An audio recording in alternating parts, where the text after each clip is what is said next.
Can you believe it's going to be 2025? Remember the song in the year 25. Zager and Evans. Zager and Evans. God. The Breakfast Flakes podcast brought to you by the Blue Cat Bar and Grill, next to the Roadside Event Center in Huntley. The Blue Cat, it's where it's at. 523, Mark and Paul. Scanning, printing, getting ready for the day ahead. That song from Mariah Carey came out 30 years ago, and it is number one on the singles chart with 38 million streams and 24 million radio airplay audience impressions. That's the nice part about the technology now. You can get real-time tracking on who's doing what. Shaboozie's a bar song, longest-running number one single of the year, even in the era of Taylor Swift. That slipped down to number 8. And a song from Lady Gaga and Bruno Mars called Die With a Smile is at number 9. That's a good way to die. Rockin' Around the Christmas Tree is number 2. Wham's Last Christmas. I was never a Wham guy. Never cared for him.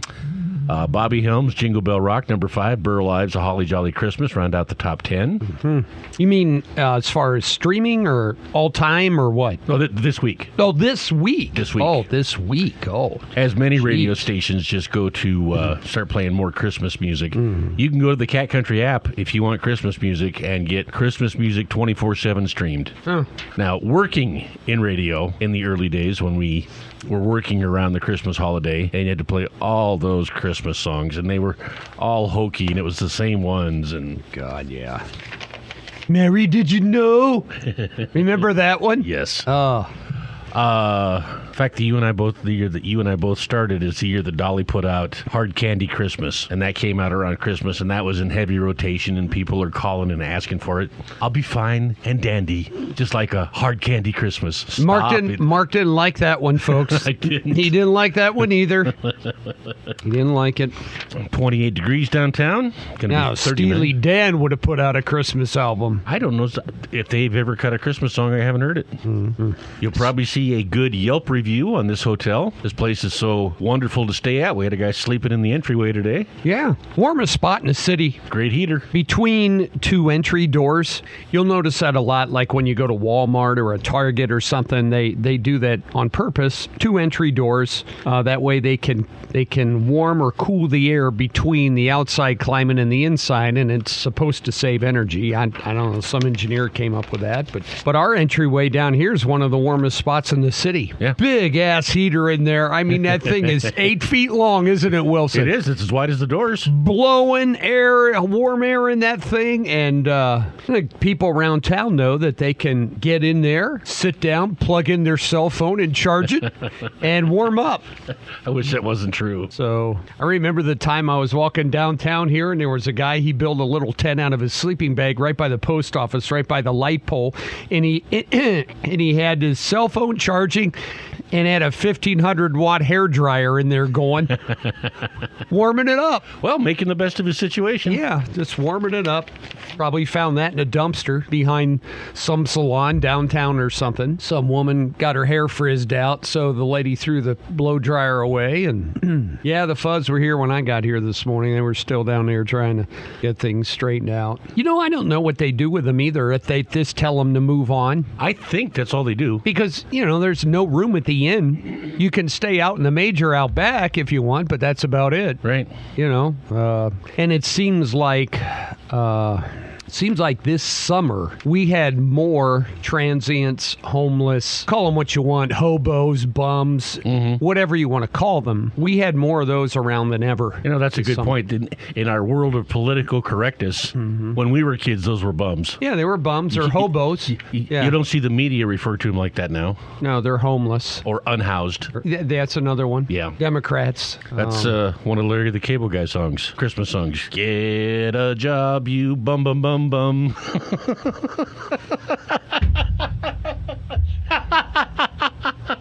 Oh my God, Mark.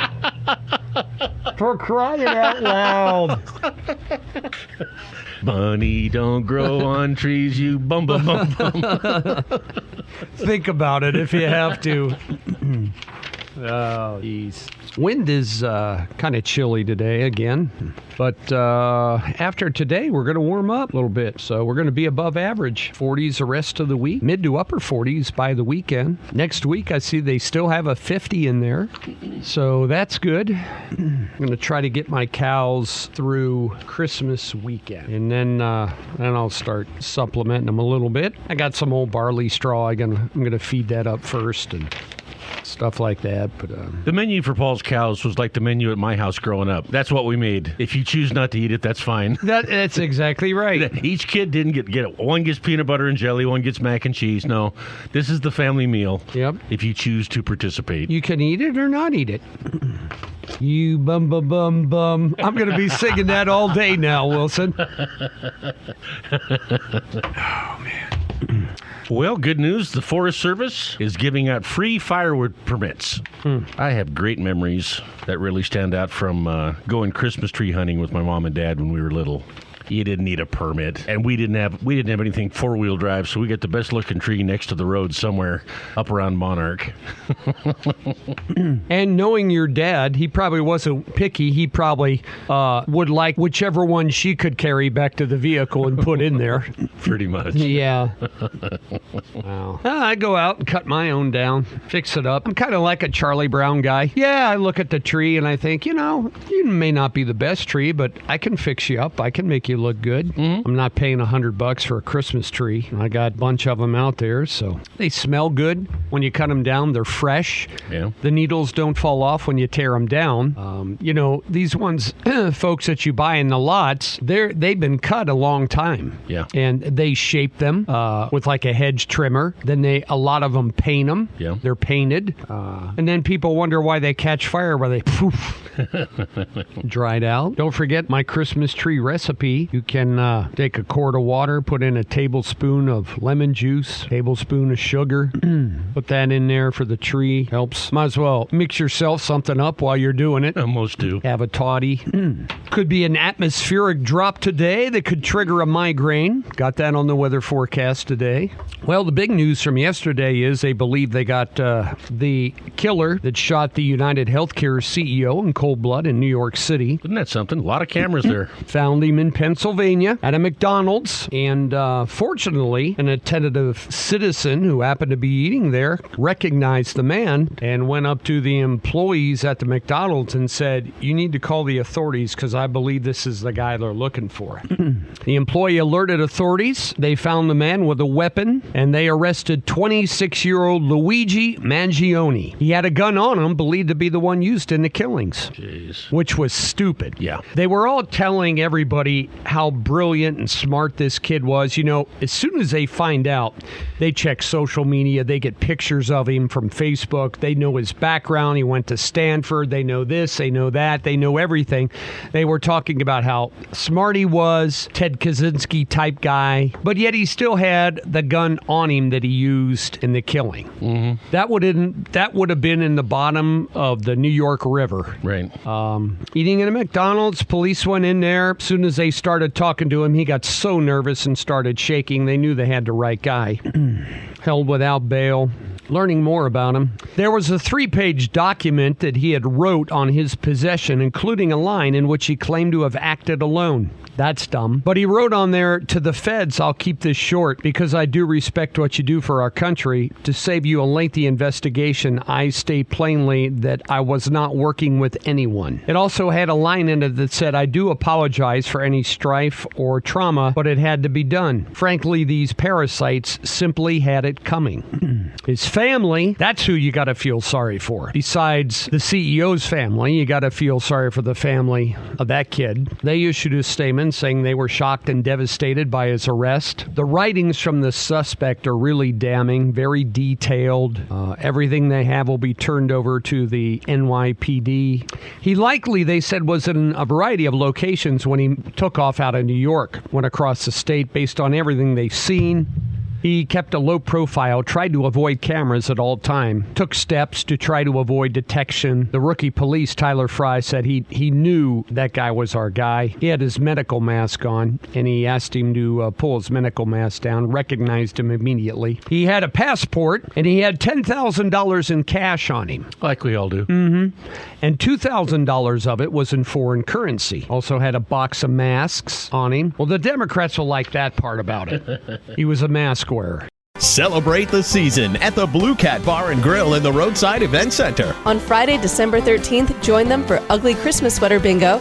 Then unleash your creativity at the Charlie Brown Christmas Cookie Class by Sweet Sundries on Saturday the 14th. Wrap up the fun with Christmas movie trivia on December 23rd. Grab your friends, enjoy some drinks, and get in the holiday spirit. It's all happening at the Blue Cat Bar and Grill and the Roadside Event Center, just 9 miles east of the Metro Park exit. Some people have hailed him a hero on social networks. Governor of Pennsylvania said he's no hero because he's bringing attention to what health insurance companies are doing. And we're going to get to that in just a moment. Police didn't say what they found in his backpack, but they found a 3D printed pistol and a 3D printed black silencer and a loaded magazine. Started shaking when police started asking him the questions. He arrived at Blair County Courthouse in Hollidaysburg, Pennsylvania for his hearing. He probably will be returned to New York unless he fights extradition. Former classmate of his said, shocking because he had everything going for him. Graduated in 2016 from Gilman School in Maryland, was smart, friendly, athletic, came from a wealthy family. He had everything going for him. He's one of 37 grandchildren of Nick Mangione Sr., according to an obituary. Mangione Sr. grew up in Baltimore's Little Italy. After World War II's naval service, became a millionaire real estate developer and a philanthropist. His wife died and still do a lot of philanthropy through the Mangione Family Foundation. Mangione Sr. was known for the Turf Valley Resort, which is a sprawling luxury retreat outside of Baltimore. Father of 10, including Luigi Mangione's father, who was Louis Mangione. The school where he went sent out a press release, said, "We do not have any other information on him other than what is being reported. Deeply distressing. Our hearts go out to those affected." Mangione earned an undergraduate degree. He was the high school valedictorian at a Maryland prep school. Got a degree in computer science, University of Pennsylvania. He learned to code in high school, helped start a club at Penn for people interested in gaming and game design. Member of Phi Kappa Psi. Going to face all kind of charges. Had a ghost gun, handwritten documents. It's pretty much an open and shut case here with what they have. They found the silencer. They found fake IDs. And it's, you know, as smart as this kid is, he still had all the evidence on him that would damn him. Yeah. Which leads you to believe that he wanted to get caught, or he just did. You know what you've done. You see cop cars pulling up. You don't even try and dump the pistol in the garbage or anything. Yeah. All kind of surveillance video of him all over the place. Now, just think of this, folks, and I brought this up yesterday. Just think of this. New York Police Department and others, surveillance video, evidence, all kinds of stuff. They were able to track this kid, and he took off 500 miles away from where he committed the murder. And with all that, and all of our technology, and all of our surveillance, and the news media, we were not able to find out who had that bag of cocaine in the White House. Everybody knows. Everybody knows. And they destroyed all the evidence. Did they destroy all the evidence in this case for this kid? No. Same with the shooter that almost blew Donald Trump's head off. Why did they destroy all the evidence? They burned the kid's body immediately. Within 24 hours, that kid was cremated. Mm-hmm. They know. This is one of 10 million people in New York City, and they were able to track him and find him. Yeah. That was a bag of cocaine in a White House room that only certain people have access to, with more surveillance than New York City. Mm-hmm. DNA testing and everything, and they just couldn't find out, could they? No, because of politics. Because of politics. It's crazy. Crazy. But they got him. Crime doesn't pay. Nowadays, with technology and what they have, you have to be lucky to get away with something. Yeah. You really do. You have to be lucky. It's different than it was in the 20s, in the 30s now, because they'll find you. They're good. They can track phones, imagery, social media, everything. It's crazy. Mark and I talk about it all the time. We'll be in here talking talking about barbecues or an ice cream machine, and then on our Facebook page, barbecues and ice cream machines show up all over the place. Yeah. Remember when I lost my battery? Yeah. For days, rechargeable batteries were showing up on my Facebook page. How do they know that? Because there's always an eye or an ear now open. I remember years ago I brought that up and people thought I was a conspiracy theorist. Remember when I always used to say that? Oh, they're listening, they're watching, and people used to make fun of me. Paul, you're crazy. I'm not crazy. They are. We learned about satellite television in your homes, all kinds of stuff. Your cars. Your phone is always listening. Yeah, your vehicles, folks. So it's tough. The only thing we can't do is we can't figure out who's bringing in cocaine to the White House. That'll be a case that'll never be cracked, so to speak. But they'll find you now. That'll be a made-for-TV movie someday. Yeah, probably. The only problem is this time they won't be able to use Meredith Baxter because she was in all made-for-TV movies. But it'll be a movie someday. Well, folks, John Tester said his farewells yesterday. Damn it, I wish I could have been there to see that. Yes, John Tester, whose own demise was brought on by himself and the corruption in Washington. They corrupted him. Yeah. He distanced himself from Montana, became an entrenched politician, became very wealthy, had his lips attached to the ass of Chuck Schumer constantly, and gave his farewell speech yesterday. Let me give you a line from the story about him in the paper. Tester spoke about his upbringing, his memories of immigrant grandparents, and the influences of his parents on his fashion of public service. I thought he didn't like people from out of state. See? And I told everybody that, didn't I, Mark, during the election? I told his ancestors, his grandparents came from out of state. Right. And he was running all those commercials. We hate out of state people. We don't want you to bring your family here. We don't want you to start a business here. You keep the hell out. That did not resonate well. He was on the Veterans Affairs Committee. So what did these ancestors instill in me? He said, Montana values like telling the truth. Huh? Hard work's essential for success. I agree with him 100% there. He was 21 and she was 19 when they took over their family's farm. That's what he said. He said the Big Sandy school board job was the hardest job he ever had. He said his greatest accomplishment was serving in the Senate while he was having a real full-time job outside of the Senate body, in my case, a farmer. He said it's what our forefathers had in mind. He urged the Senate to take up things like climate change, public education, ag industry, and more. I got a couple things on this. First of all, we still don't have a farm bill, and he was an influential senator. He wants the Senate to take up campaign finance reform.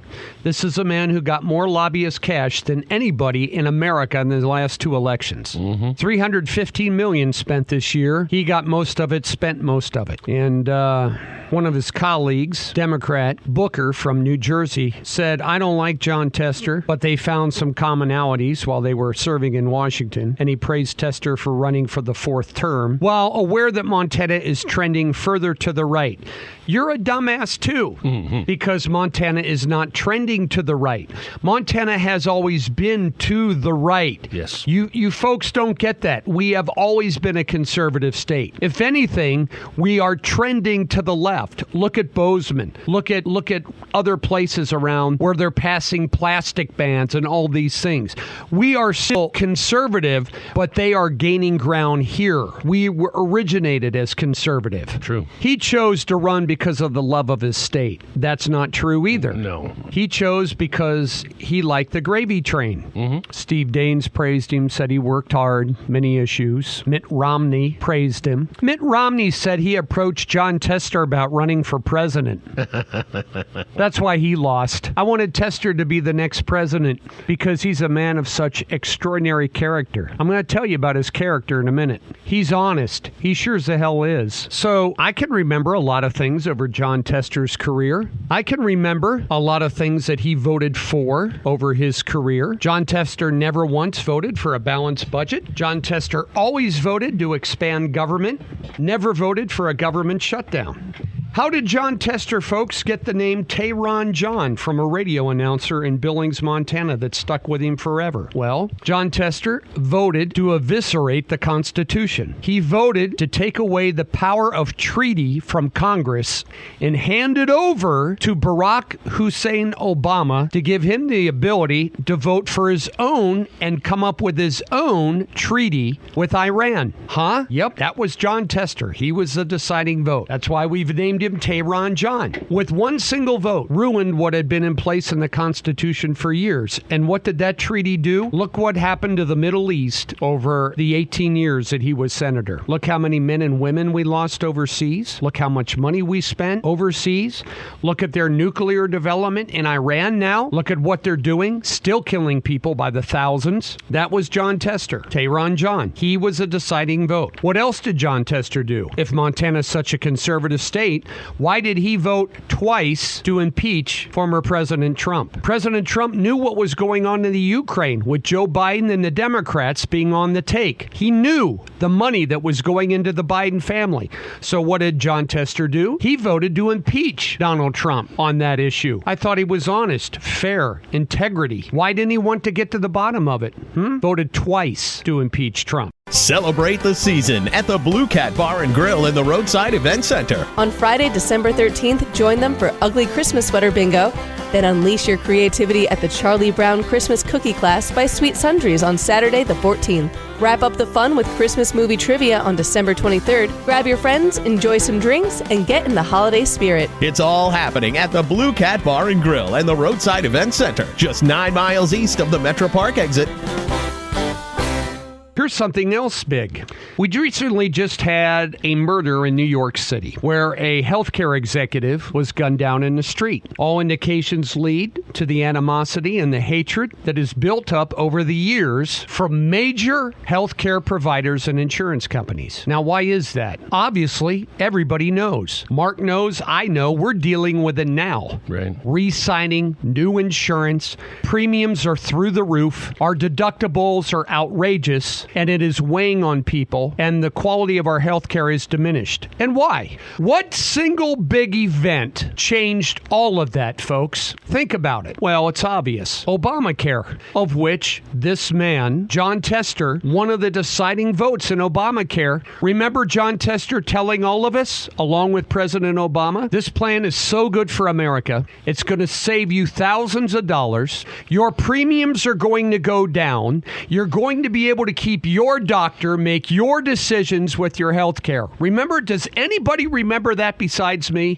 I remember it. Jon Tester voted for it, and now look where we're at. You got insurance companies making all your health care decisions. Could kill your family. Your insurance premiums, folks, have skyrocketed so high, it's almost not worth even having it anymore. Your deductibles for a family, $25,000?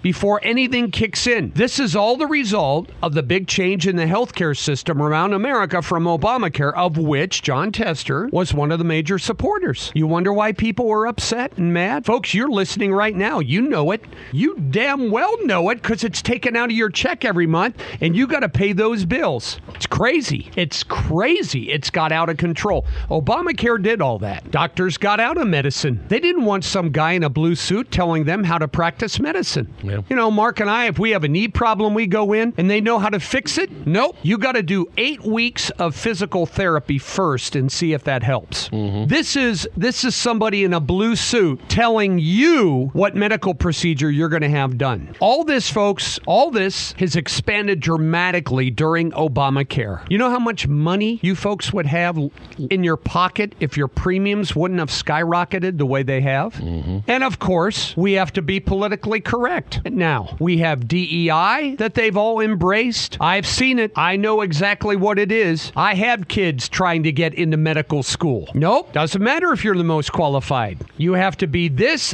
and this to get in. We are going to become a new, more diverse society. Okay? All of these things, folks. Jon Tester supported all of this. Light bulbs in your house that you're mandated to use. Your cars. All of these things mandated by, guess what? The new climate change agenda that he he supported, of which he even stated in this article, he's so happy about the climate change policies and things that they've put in place. But the healthcare thing is big. And I always had a problem with Jon Tester preaching to me about healthcare. And you.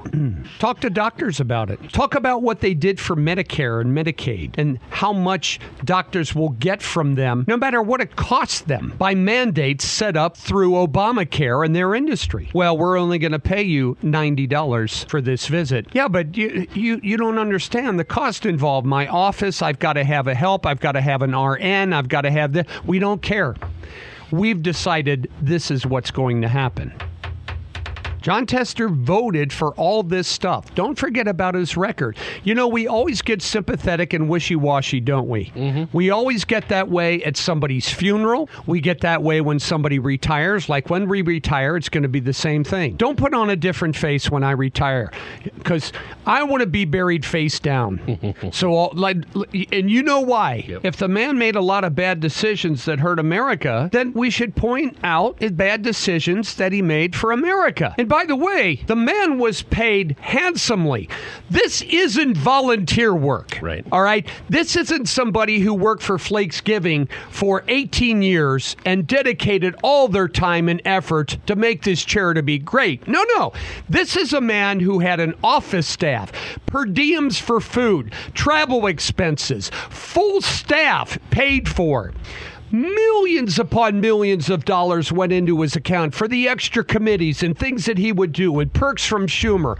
Let's not forget about that. All working 150 days a year and will be paid a handsome retirement until the day he's dead. So hold on just a minute, okay? Paying tribute to his dedication. And folks, he was rewarded handsomely. Yep. So let's stop that right away, all right? Of which a job he chose to do. This isn't like jury duty. All right? He knew what that job could provide him when he took it. A net worth of $800,000, retire with a net worth, close to $15 million in 18 years. So hold on here just a moment. Before we start bending over and kissing his ass like he made so many sacrifices, let's look at what he got. Mm-hmm. Far better than any of us could imagine. A job that lucrative. Now, on the other hand, I'll give him this. He had a good work ethic. Mm-hmm. And there's no one out there. Well, I'm not going to say no one. There probably is. But I, for one, know what it takes and the sacrifices it takes and the work it takes to do what he did. Because I do the same thing. I farm and ranch for a living. I've got another job. My job's more than 150 days a year right now.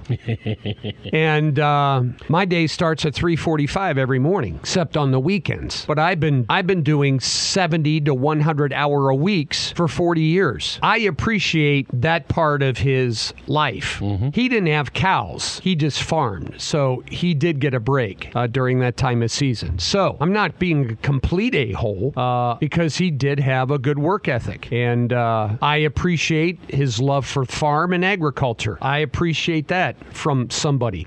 We needed somebody like that in Congress. Now, would I have liked him to have been more of a voice? Absolutely. He was sure a voice when it came to removing Joe Biden from office. Once again, eviscerating the Constitution, trying to bypass a primary to pick their own candidate. That's different. But we needed him to be a larger voice for agriculture, of which, like I mentioned, there's still no farm bill or anything like that. And that's one of the problems I had, because you would think that a man like him, being in agriculture, you would think he would understand what his votes on climate change and carbon tax policies are going to do for people in agriculture.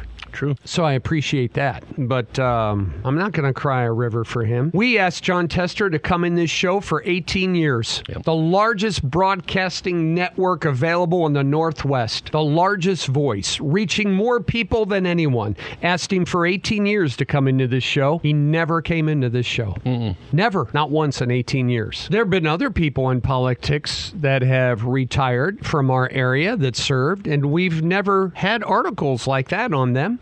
Hell, look at Rehberg. He was a representative for 18 years or something. I mean, him, you have Conrad. They ran him through the ringer. Others. So before we all start crying, let's realize what that man received over the last 18 years. He did just fine and is going to get paid till the day he dies. Absolutely. Yep. So, hey, Mark and Paul, tell you what we're going to do. We're gonna retire you at about $100,000 a year every year for the rest of your life and give you some medical benefits and things like that. And wouldn't we all like that? And keep in mind, all you folks listening, even though he's retired, you will still pay him. You are still paying him to be a retired senator. So they talk about all those things in this article, in his record, but they don't talk about any of the things I mentioned about his record. Of course not. In the article. Of course they don't. No, of course they don't. It took President Trump, folks. John Tester was chairman of the Veterans Affairs Committee. It took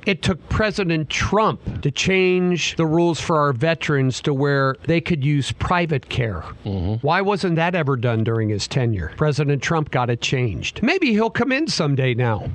Unlikely. Well, that's true. He doesn't have to anymore. No. But, in one way or another, folks, he is not going to just vanish. He'll be a lobbyist for some group. Big money. And get paid handsomely, because that's what most of them do. I can remember some really big names in politics that were defeated like John Tester. Remember Tom Daschle? Remember him? Yeah. Big name in politics. A lot of people thought he was going to be president. They threw him out over there. And why? Same reason, I believe, that Tom Daschle, you could go back and look at his story too, is because he distanced himself from the people that he represented. And I think that has a lot to do with John Tester's defeat in this recent election and the things that he was doing, where his loyalty was. That's big. We found out really over these years where he switched his loyalty to the party. And that's what created havoc for all of us, whether it's our health insurance, whether it was inflation, whether it was the border until it was time for election and then his commercials changed and you thought he was running as Barry Goldwater. But I believe that's one of the reasons why he was defeated. But he's gone now, and too late. He won't ever run again. No. He won't ever run again. Time for a new era, new people. And if we're still around, hold the feet to the fire. If it's stupid, it's stupid. Right. Doesn't matter who does it. Yeah. If it's dumb, it's dumb. So we'll keep an eye on it for you. All right, Wilson, we got to get ready for these migraines today with this atmospheric pressure changing, so we might as well get some news ready here. First news coming up, 6:15. The Breakfast Flakes podcast brought to you by the Blue Cat Bar and Grill, next to the Roadside Events Center in Huntley. The Blue Cat, it's where it's at. The most wonderful time of the year. Although, let's be honest, around the holidays, things really add up. But here's the good news. Only at Verizon, you can get a single line for $50 per month when you switch and bring your phone. So while ice skating for two is definitely costing more, here at Verizon, you can save. Gifts for your third cousins? Steep. A single line with Verizon? Not so steep. A real tree? Pricey. A single line with Verizon? Less pricey. Flights to see Mima and Pops? Those are up. A $50 per month single line? That's down. Even a trip to the San Jose Holiday Market will cost you more. But with Verizon, you can switch and bring your phone for just $50 per month for a single line on unlimited welcome, with autopay plus taxes and fees. All this to say, during the holiday season, when everything is costing more, you can get more for less right now at a local Verizon store. $15 monthly promo credits applied over 36 months with a new line on unlimited welcome. In times of congestion, unlimited 5G, 4G LTE may be temporarily slower than other traffic. Domestic data roaming at 2G speeds. Additional terms apply.